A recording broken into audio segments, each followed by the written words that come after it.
You are always trying to do more calls, more clients, more growth. But there comes a point when your body starts to shut down. Your energy starts to suffer. You get more emotional and you can barely keep up with everything that's going on. So I want to change the way your body handles stress. And it comes down to 4 principles that allow you to take on more stress while being less affected by it. The first principle is building stress capacity. This involves stressing your nervous system out on purpose, which sounds counterintuitive, but what it does is forces your body to adapt. And over time, you can take on more stress and be less affected by it. But the key is stressing your body out enough so your nervous system actually adapts. If you feel comfortable while doing the following exercises, you're probably not stressing your body out enough and you're not going to get that adaptation. The exercises you can do to build stress capacity are weightlifting, intense cardio, sauna, ice bath, cold shower, even some breathing techniques can stress your body out enough. But there's 2 important points I want to make here about being intentional about when you do these exercises and how you do them. Firstly, the timing of the exercises. You want to do these exercises when you can easily recover from the stressor.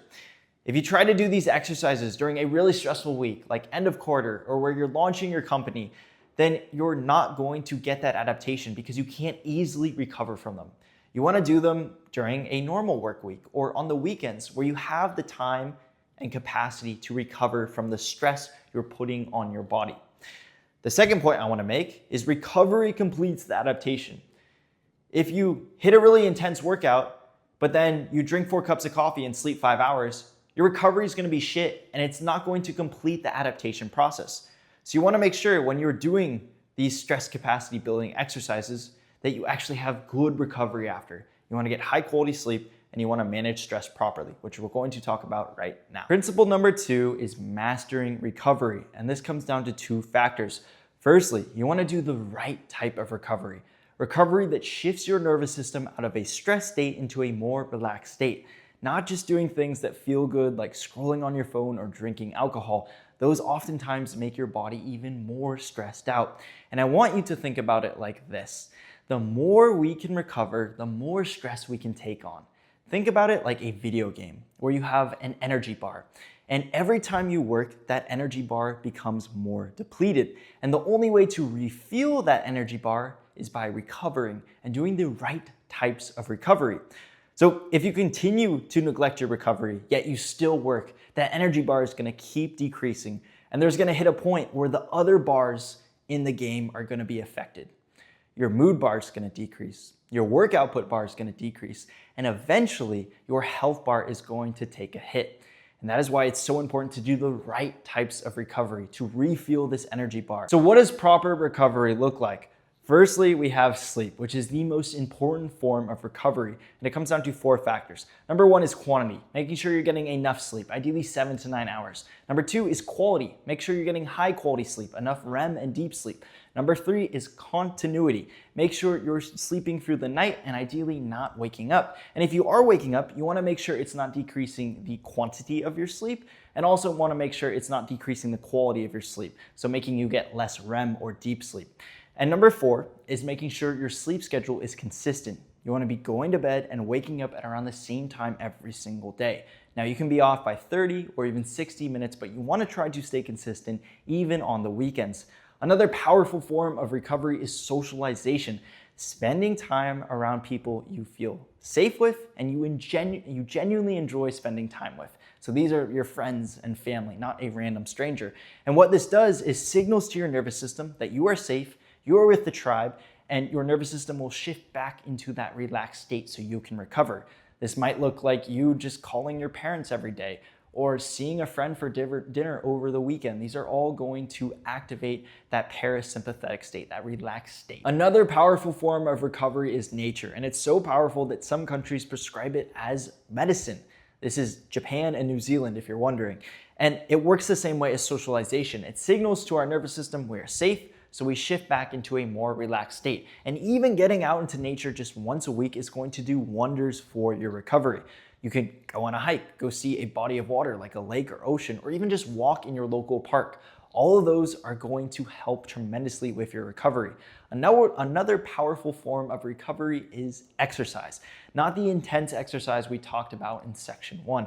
I'm talking about exercise that while you do it, you reduce stress. These are things like walking, yoga, zone 2 cardio, and these can be immensely powerful. They also help you build stress resilience if you do them consistently enough, especially things like zone 2. The last form of recovery is breath work, and this is a great tool if you quickly need to shift out of a stress state back into a more relaxed state, like in between meetings, or if you had an argument with your business partner and you're feeling stressed out, a little riled up, and you just need to calm down and relax. Breath work is going to be your go-to. And the reason this is so important is because the less time we can spend in this stress state, this sympathetic state of our nervous system, the less stressed we are going to be. I know, it's simple.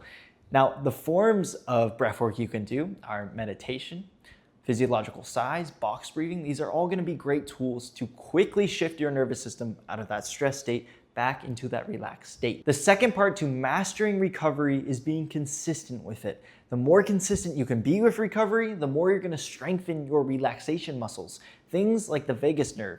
And what this is going to do is allow your body to recover faster from stress. So for example, say usually after end of quarter, you need 7 days off to feel like yourself again. Because you've been consistent at recovery and strengthening your relaxation muscles, you might only need 4 days off to feel like you're ready to work again. And so how do you consistently recover? You do the practices we talked about consistently. You do a daily breathwork practice. You see friends and family on the weekend. You get out in nature at least once a week. And over time, you're going to strengthen these relaxation muscles and your body is going to be able to recover faster from stress. The third principle is a pro-recovery environment, making an environment where the default is recovery. We do this by creating an environment that signals safety to our nervous system. Again, this is going to allow us to shift back into that relaxed state. And if we create an environment where recovery is always happening, we're naturally going to be able to take on more stress and be less affected by it. A pro-recovery environment comes down to 4 factors. Firstly is the location. What location makes you feel safe, calm, and relaxed? This could be your hometown. It could be living by the ocean or by a forest. It could be a well-organized office. Whatever location signals safety to you. And this doesn't mean you need to move back to your hometown. It could mean putting things that remind you of your hometown inside your home or visiting your hometown more often. The second factor is who you're around. What people make you feel calm, safe, and relaxed? If you're with your girlfriend 24/7 who's toxic and always arguing with you, you're probably not going to be relaxed.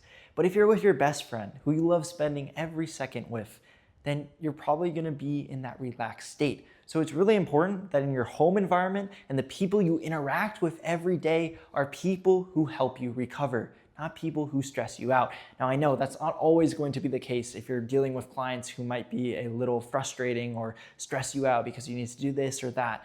But the ones you can control, you should absolutely prioritize them relaxing you rather than stressing you out. The third factor is access to relaxing activities. We want to remove as much friction as possible so we can easily do the activities that help us feel calm, safe, and relaxed. For example, if you live in the city but you love nature, it's going to be hard to go out and get nature consistently. Or another example, if you love basketball but you don't have access to a basketball court, it's going to be harder to play basketball consistently. So it's about making it as easy as possible for you to do the activities that help you relax. The last factor is removing stressors. Whether it's a person, place, or thing, you want to remove what is making recovery hard. If your client is always spamming you, always asking for more, and just stressing you out, they are making recovery hard, and it might be time to think about getting rid of that client. Another example is if you're on your phone all the time and that stresses you out, set a boundary for the last hour of your day to not look at your phone so you can actually relax. The fourth principle to changing how our body responds to stress is by changing our mindset around stress. Humans are unique in the fact that we can think something and it can trigger our stress response. We can think about an important meeting and we'll become stressed out through our thoughts alone. Versus an animal, they usually have to be doing that stressful thing, like running away from a threat, in order to trigger that stress response. So if we're able to change the way we perceive stress, we're able to change our physical stress response. If we view that stress is debilitating, when we trigger our stress response, it's going to debilitate us. If we view stress as helping us rise to the challenge and energizing us, when we trigger our stress response, we're going to be energized and rise to the challenge. So all we need to do is change our mindset around stress. And this comes down to two factors. Firstly, you have to change your definition around stress. Stress is not positive or negative. It is neutral. When you are stressed out, it shows you care about something or someone. If your client's project is due tomorrow and you feel stressed out, that shows that you care about doing a good job for your client. If your mom calls you and says she feels unsafe because she's in a sketchy neighborhood and that stresses you out, that shows you care about your mom's safety. So stop labeling stress as something that's negative or positive. Not all stress is bad and not all stress is good. So view it as something that is neutral. The second factor is adopting a challenge mindset. And this happens in 3 steps. Firstly, you want to recognize when you're stressed. Just be aware of it and accept it. When your neck gets tight, when you get these racing thoughts, when your heart is beating out of your chest, you just want to be like, okay, I'm stressed and that's fine. Then you want to figure out, why are you stressed?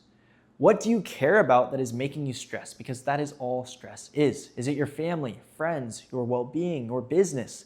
And once you figure that out, you want to view this stress response as a way to help you complete the task at hand. Complete the task to help the person or thing you care about.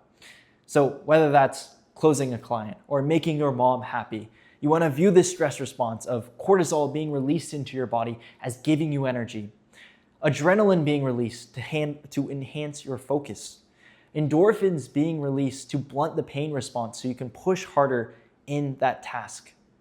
And once you do this and you start telling yourself that this stress is energizing me, it's helping me rise to the challenge, over time, your body's going to change its physical stress response to support this belief. For example, let's say you're about to pitch to investors and you haven't adopted the challenge mindset.